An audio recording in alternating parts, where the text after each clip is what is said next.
and economics question number, past question number 27 says, in national income accounting, tax is deducted by the, if you look at national income accounting can be defined as the ways or means of computing or determining the money value of the total volume of goods and services produced, or the total income earned in a given country over a period of time, usually a year. So when taxes are deducted from an individual's personal income, what is left is disposable income.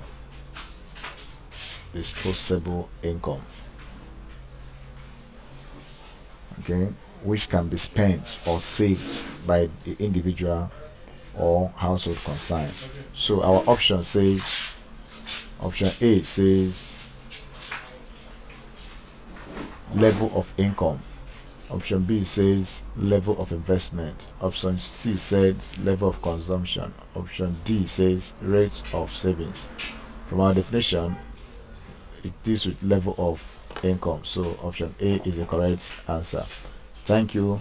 Please subscribe for more questions.